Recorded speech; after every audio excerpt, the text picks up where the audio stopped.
Megara is a quick-witted, intelligent, tough girl.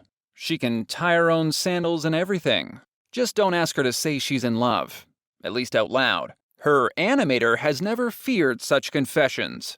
He is also known for being a prolific artist of female animated characters. Let's find out more about his accomplishments.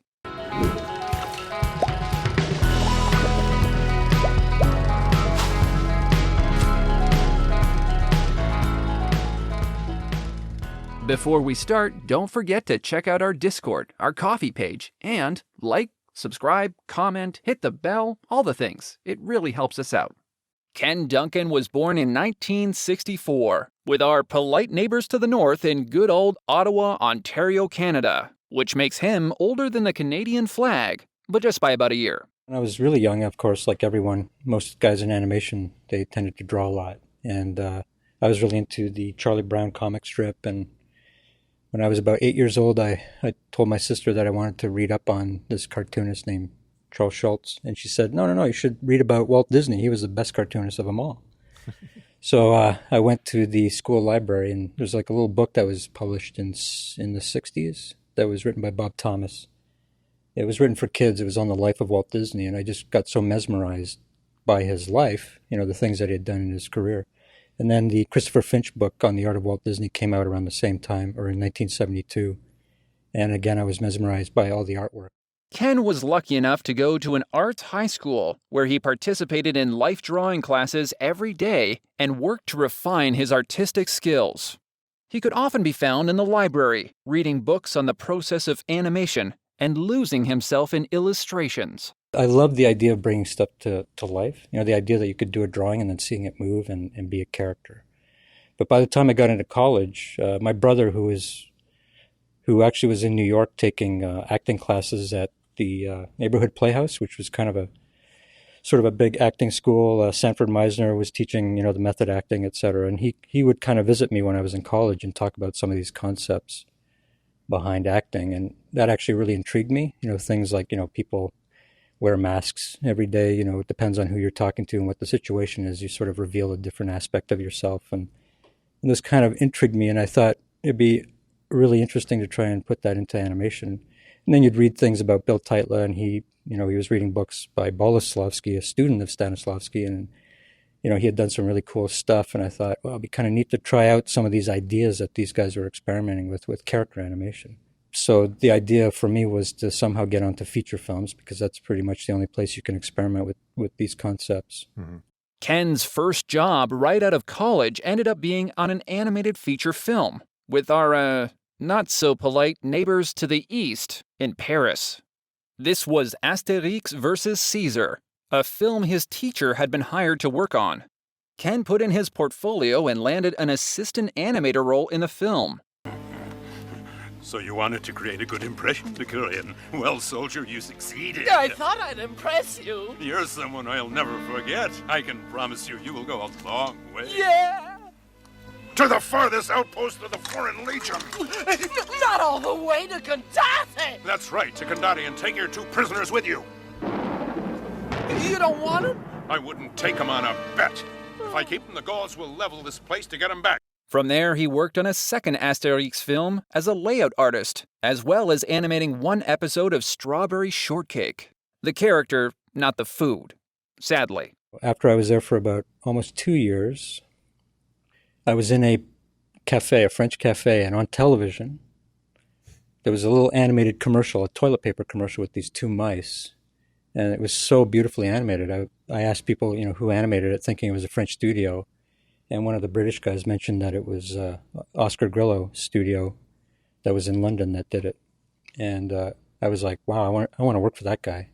Actually, one of my biggest mentors was when I started to work in the industry. I ended up in Europe, and I worked in London for Oscar Grillo, Argentinian gentleman who had a studio in London doing commercials, and I learned a lot from him. He was an amazing artist, and he owned his own studio, so it was kind of inspiring that he could do both. Oscar was really brilliant in that, he could design in any style himself. He can draw like nobody's business, but he was always talking about literature and seeing things in real life and really having life experiences. He wasn't totally into just animation. He was into life and he saw animation as sort of an artistic expression of life. So he was actually great to listen to at lunches, and I learned a lot from him. Even years later, I would always think about that experience, which was only about 7 months in his studio, but I learned a ton working with him. Then I got to Spain because I wanted to get away from the British weather and enjoy life a bit. Remember, I'm 21 years old at the time. So. Young and cocky. Yeah. Yes. And enjoyed Spain for a while. And then Bluth ended up in Ireland, and I knew some college mates that were there. I went to Bluth. I got hired as a cleanup artist. And I sat down, in the basement, I think, starting to do some in-betweens. And about an hour later, John Pomeroy sort of popped up at my desk, and he said, "Hey, you want to do some animation?" So an hour? Yeah, after about an hour. It's a pretty good promotion. Yeah. And those lines must have been real nice. But I said sure, and it was for Land Before Time. It was like the last few months of that production, and they handed me a scene in which there was an earthquake and there were 35 dinosaurs about the size of a penny who were running Sorry, during the earthquake. I don't mean to laugh at your early successes. Yeah. Yeah, so that was my introduction to feature. So much for all that method acting. John Pomeroy was like, perfect. I have my victim. On Bluth's next film, a title which is 100% apt, All Dogs Go to Heaven, Ken became a directing animator on Anne-Marie. I am Charlie B. Barkin, and this is my associate, Itchy Ford, Itchy Doxson. Mr. Hey. Itchy to you. How you do? And it strikes me that this is not that kind of place for you, am I right? Oh, well. Well, let us take you away from all this. Where are your parents? I'm an orphan. When the film had wrapped, Ken was hearing rumors about Disney and the new generation being gathered at their studio. He called director Don Hannen and asked for an interview. Not only did he get the interview, which, let's be honest, is good enough, right, Dad? Anyways, he also got the job. Unfortunately, being Canadian without a work visa, he had to wait to take the job. So, in the meantime, he worked one last time for Bluth on a film which is also 100% aptly titled Rockadoodle. He acted as a directing animator on Goldie.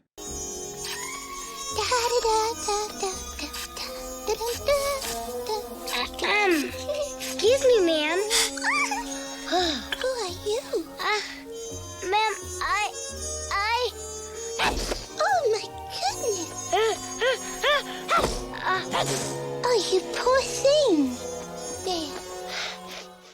With his visa in place and the go-ahead from Disney, Ken finally entered the Disney ranks, starting on The Rescuers Down Under, which takes place with our, let's say, unhinged neighbors in the Oceania region, Australia. There, Ken found himself working under Duncan Majorbanks on McLeach and one scene where Joanna gets her tail slammed in a door. Joanna, you thick-headed chunk of fish bait! So all of a sudden, at Disney was a whole new generation of people that had grown up wanting to do character animation. Here they were. So, and not everybody knew how to do it yet. And you had guys like Glenn and Andreas, etc. And the mindset of the studio was to get better. I mean, it was Disney. You got to get better to move up, to be an animator. It was sort of an apprenticeship system. And it was great because it wasn't just about footage. It was about getting better. So, and, you had Glenn there, et cetera, who better to learn from, even through osmosis. It wasn't like he sat down and told you how to do it. Right. And, it's seeing what he was doing every week or, having access to those guys. And you could, see him in the hallway and ask him questions, et cetera. And you had James Baxter starting. You had Nick had come over from London. Russ Edmonds had been there, had come over from CalArts. Will Finn was there. It was just a great combination of guys that really loved animation. Next, he worked under James Baxter on Belle, followed by Andreas Deja on Jafar. In other words, working his way up and going for the heavy hitters. Right, Coach? If only I had gotten that lamp! After briefly working on The Stampede in The Lion King and effectively making millions of children cry even 30 years after the fact, he then went on to Pocahontas to supervise Thomas, which maybe he should have done a better job of because, well, you saw what happened to Kocoum. You had to pick that moment to keep both eyes open, huh, Tommy boy? Both eyes open.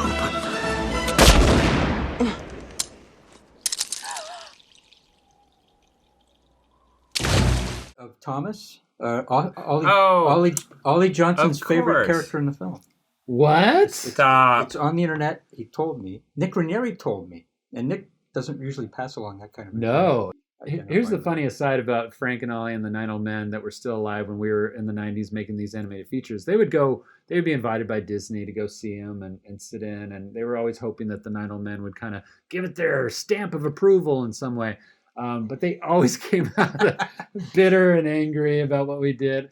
Well, it's not like what we did on Sleeping Beauty, right, Frank? Yeah. So to get a compliment from Ollie Johnson on your character. The character doesn't have a huge role in the film, but it was, I tried to make the best of it by, thinking about the character's feelings about, he was kind of a youngish, naive kid, and he ends up killing someone, and, that's kind of a big deal. So I tried to get into how the character might have felt. And this is Thomas. That's so Thomas, yes. Voiced by megastar Christian Bale. Christian Bale, yes. Did you ever meet him? Or? Yeah, at the recording sessions, and when we took breaks, we'd play foosball, and I think I beat him a few times. So you beat Batman? I beat Batman. I'm sure that'll change. That would change now, but that was fun. It's always great to go to the recording sessions because it's not just the audio, and it's not even just the recorded video sessions that help. It's seeing what the director's or hearing what the director's thinking. When he directs the actor. Mm-hmm. You're getting, I would write notes on what the director was telling the actor, what he thought about what the scene was. Different directors, direct differently. So that's always interesting. And also it's kind of cool to see how the actors would behave in between takes and just as personalities themselves. And sometimes you'd look to see if there's anything extra to put into the character that might just be them naturally. Mm-hmm. And of course, recording sessions, they're not truly doing a full performance, because they're stuck behind the microphone, so it's kind of neat to see how they behave in between the takes. Follow him. Yes, Governor. I want to know where he's sneaking off to. Yes, sir. And if you happen to see any Indians, shoot them. Oh, and Thomas, you've been a slipshod sailor and a poor excuse for a soldier. Don't disappoint me again. Moving on to Hercules, Ken was cast as everyone's favorite sarcastic antihero, Megara. Well, thanks for everything, Herc. It's been a real slice. I would call her Meg, but she never accepted my friend request. Yeah, that's when Jeffrey had just left and set up DreamWorks. Mm-hmm. So, a lot of us were going over there and seeing what was going on over there. And for me personally, they were doing Prince of Egypt, and although it looked creatively really, really cool, a lot of cool artwork, we had just finished Pocahontas, which was semi-realistic style of animation. And during that film, a lot of us wished to animate something a little bit more cartoon or a little bit looser. So, we saw what John and Ron were doing with Hercules, and it just looked like a lot of fun to me. Mm-hmm. It was like, again, it's a different film, it's a different style, so it'd be a challenge to try and figure out sort of an animation style to suit it rather than just doing what we had just done in Pocahontas. And so I decided to work on Hercules. Yeah. Duncan Marjorie Banks was doing Meg, and he actually ended up leaving the production, so I think they just thought, replace one Duncan with another, so I got so I got Meg. So I was always sort of sketching female characters and doing doodles and drawings. Mm-hmm. So even at Disney, I don't think... Oh, I had worked on Belle, that's right. Oh, okay. I'd worked on Belle, so I had done a female character. So you felt fairly comfortable in approaching so. That? Yeah, and then it becomes a challenge of how do you do something maybe a little unique, so... But actually, with that film, we went up to Santa Barbara. We had a retreat with Gerald Scarf, the designer, and we were in the conference room at, I think, the Four Seasons Hotel up in Santa Barbara for a couple of days, sort of doing drawings and getting Gerald's points of view on his drawing style and kind of what didn't work with our characters. Mm-hmm. So it became a design Bible that came out of that certain Gerald Scarf sensibility. So that was a drawing style, but then the animation style, there was a nice cartooniness to some of the characters, like Phil, that Eric animated, and Meg tried to put some subtle, nice squash and stretch, and again, totally different than the Pocahontas and even the Tarzan stuff afterwards. And it was kind of very graphic, so that she had a huge bundle of hair in front of her face that you would treat as a graphic element that would sort of swing from one side to the other. So it was really playing with the medium. I think when people saw the screenings, initially they really were turned off by the character a little bit because she was sort of abrasive. So to me, it was kind of a cool challenge to find a way to make her somewhat appealing, and that she's being abrasive for a particular reason. You know, she's sort of, she seems like someone who's jaded by people in her life, and again, in people in real life, a lot of people that are somewhat in a shell, there's something emotional that happened to them earlier in their life, and they're sort of not willing to trust other people. So that's kind of where she was at. She was at a point where she wasn't trusting people. And I was really influenced at that time by the films of the 1940s. I'm still trying to catch up with the films of today, but I like to watch silent films and films from the 30s and 40s, and Meg would have been more of a Barbara Stanwyck type of personality, and Jane would have been more of a Jean Arthur. But what was cool about her, she was very feminine. She looked very appealing, and yet she was very physical at the same time. So I think a lot of the times when you animate some females, you tend to almost animate them in a dainty way, like they're porcelain dolls, and that's kind of dull to watch for a whole film. Yeah, what was cool about her song was it was about her psychological state. It was about how her heart felt one thing and her head felt another. So again, it was somewhat emotional and psychological. So it was just finding broad poses in that, and then hitting the beats, but also within an attitude that kind of worked with the dialogue that she had. Funny enough, I think the song lyrics changed as we were animating. That's right. So I think we had to reanimate. I think I have some pencil tests of the other version somewhere here on that old thing called 3/4-inch tape that people don't play anymore. Speaking of Jane, she's next on our list of unforgettable female characters to whom Ken has given life. He wasn't the first pick for the character, however. The animators had been on that film, I think, for 8 months already. Guys like Mike Surrey and John Ripa were already on Tarzan, and I think Emery Bardwell was doing Jane.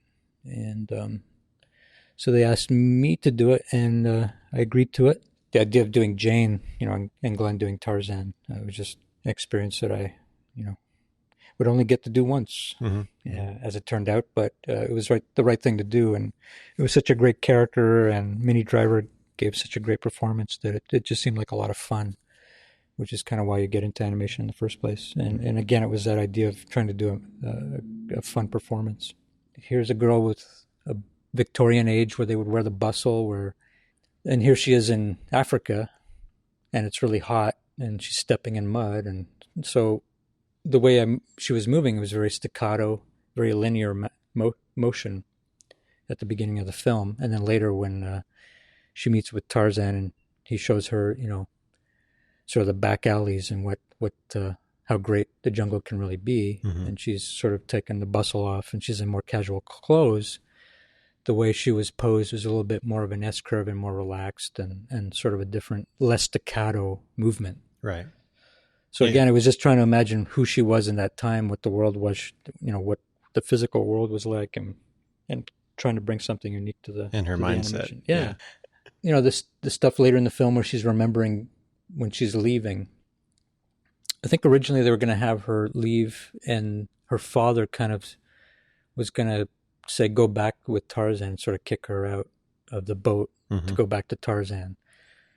And I remember feeling that it should be her decision, and to use the glove as a device that, Glenn had boarded that sequence earlier. It's like have her, without saying anything, look at her hand and remember that moment. And it was such a great moment for her.